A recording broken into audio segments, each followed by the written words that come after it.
Bonjour tout le monde, nous parlons maintenant de communication et de prise de décision pour le dernier PowerPoint de la session.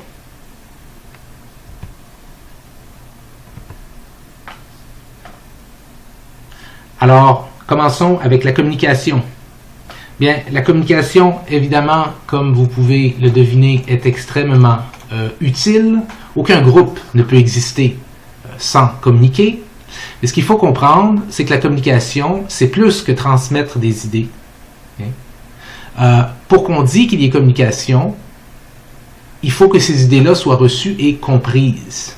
Une idée, peu importe si elle est bonne ou non, est inutile, absolument inutile, si elle n'est pas transmise et comprise de la bonne manière par d'autres personnes. Alors, comment peut-on définir la communication? On en voit ici différents exemples. Un processus d'émission et de réception de messages porteurs de sens. Un processus par lequel l'information est échangée entre un émetteur et un receveur ou récepteur. Donc, en gros, la communication est un processus par lequel l'information est échangée entre un émetteur et un récepteur par moyen d'encodage. Donc, lorsque vous parlez à quelqu'un, vous encodez un message dans des mots. Et de décodage, vous décodez la signification des mots pour comprendre le message de quelqu'un. En utilisant un canal quelconque, donc le canal pourrait être la voix, dans le cadre ici, ou l'écriture aussi. Pourquoi donc voudrions-nous étudier la communication? Une des raisons principales, c'est que la communication serait la source d'une quantité phénoménale de conflits. En fait, c'est souvent l'une des sources les plus citées pour des conflits entre les gens, une mauvaise communication. Et comme nous communiquons un énorme pourcentage de notre temps dans le cadre d'une journée, il y a là un terreau fertile pour comprendre un petit peu mieux comment interagir avec les autres. Donc, on peut mettre tout ça, on peut modéliser tout ça, comme on voit ici. Vous avez à gauche l'émetteur, qui est vous, qui êtes la source du message, qui allez donc encoder un message avec un certain sens voulu. Ça, c'est ce que vous voulez faire comprendre. Vous allez communiquer ce message-là via un canal qui peut être parlé ou écrit. Okay? Et ce message-là est assujetti à de la distorsion. Ça veut dire qu'il peut être distordu par toutes sortes de bruits parasites, de barrières. Donc, par exemple, des barrières au niveau de la relation que vous avez avec l'autre personne, des distractions dans l'environnement, comme un gros bruit, par exemple.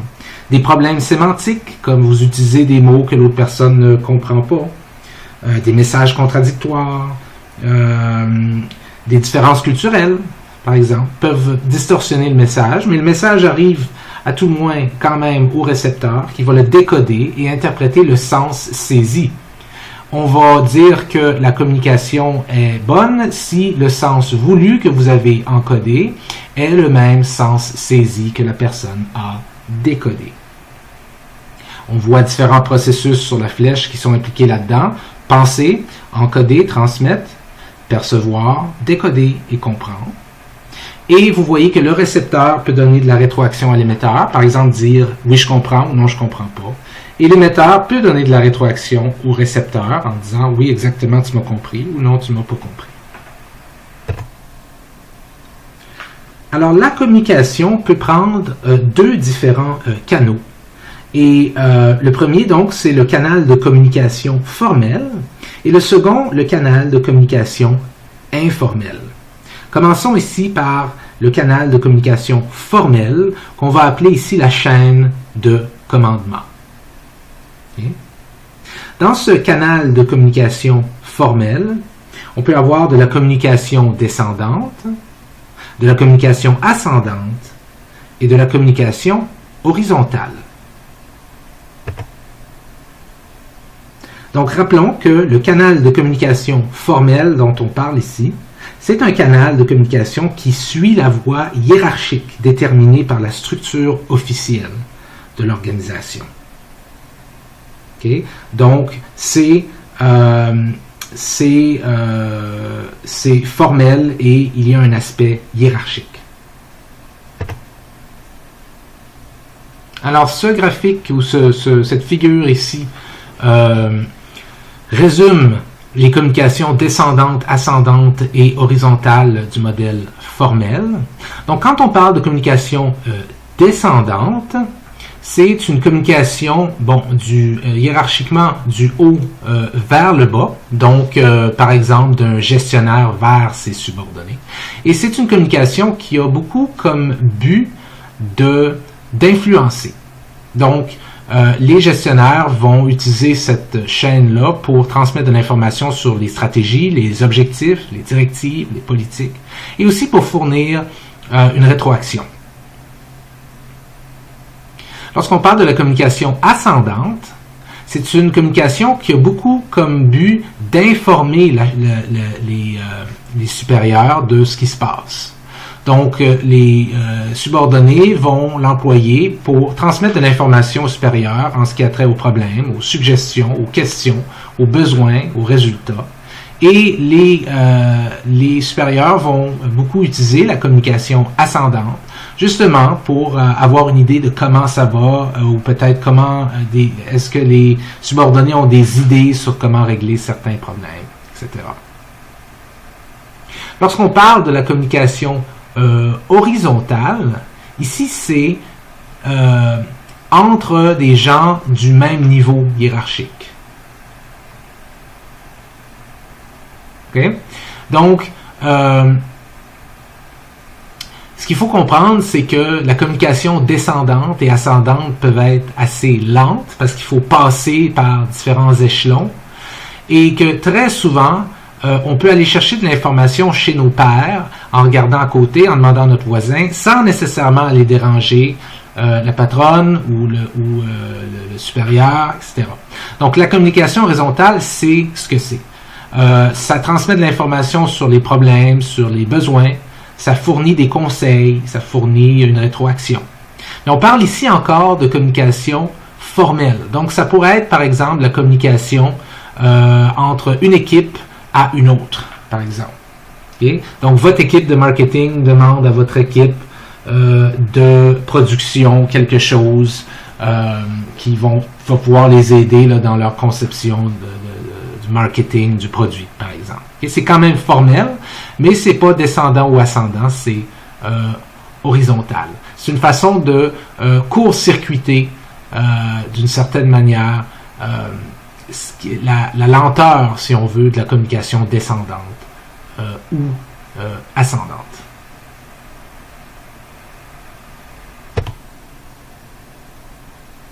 En même temps que dans une organisation, il y a un canal de communication formel qu'on vient de voir, ascendant, descendant et horizontal, il y a en même temps aussi des canaux de communication informels. Okay? Ça, c'est par exemple un canal de communication qui emprunte d'autres voies que les voies hiérarchiques déterminées par la structure officielle de l'organisation. Okay? Donc, c'est des courriels non officiels ou non formels, c'est des conversations entre amis, ça peut être des rumeurs, et ainsi de suite. Et donc, on va chercher beaucoup d'informations aussi à travers cette communication informelle qui se produit toujours, qui va toujours avoir lieu, mais qui n'est pas toujours juste. Donc, il faut être prudent. La communication informelle a différents enjeux, comme l'enjeu de filtrage. C'est le fait que, comparativement à la formelle, dans le cadre de l'informel, imaginons par exemple un courriel qui se passe d'employé à employé. Par exemple, une rumeur qui se passe d'employé à employé par courriel, par exemple. Bon, ça, c'est une communication informelle, mais il y a ici un enjeu de filtrage, qui veut dire qu'il suffit que le message arrive à un employé qui décide de ne pas le passer au prochain, et voilà, si assez de monde le font, ce message-là va être dilué ou va être carrément arrêté. Chose qui n'est pas possible dans le cadre de la communication formelle. Okay? Aussi, dans le cadre de la communication informelle, c'est pas tout le monde qui a accès à l'information parce que, comme c'est informel, il faut un peu que vous fassiez partie de la chaîne informelle, un petit peu, alors que dans le formel, c'est beaucoup plus clair. Et il peut donc y avoir une certaine question de lenteur avant que l'information vous arrive, surtout si on choisit de ne pas vous la relayer.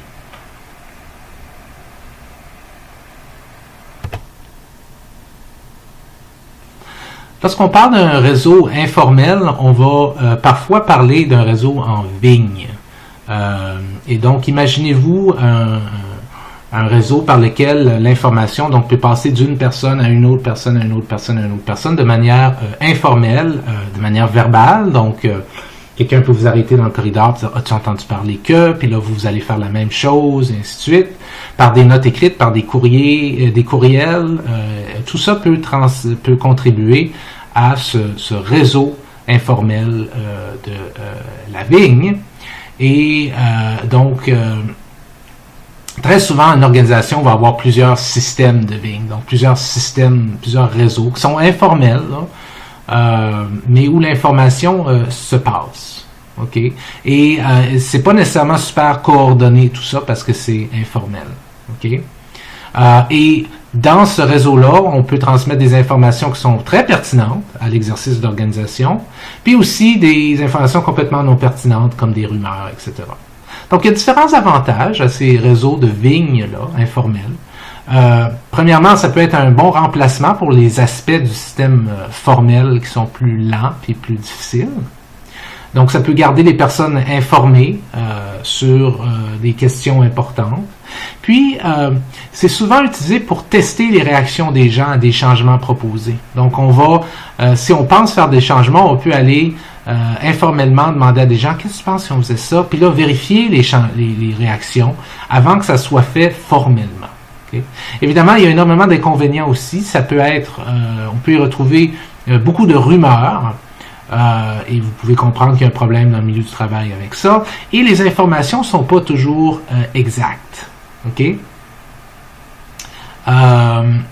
Souvent, sur des vignes comme ça, on va retrouver des idées non confirmées ou bien des idées scandaleuses, endommageables ou dangereuses si elles ne sont pas vraies. Donc, des choses qui pourraient être problématiques si elles ne sont pas vraies. OK? Donc, c'est un réseau qui est extrêmement important, mais qui est beaucoup moins fiable et beaucoup plus informel.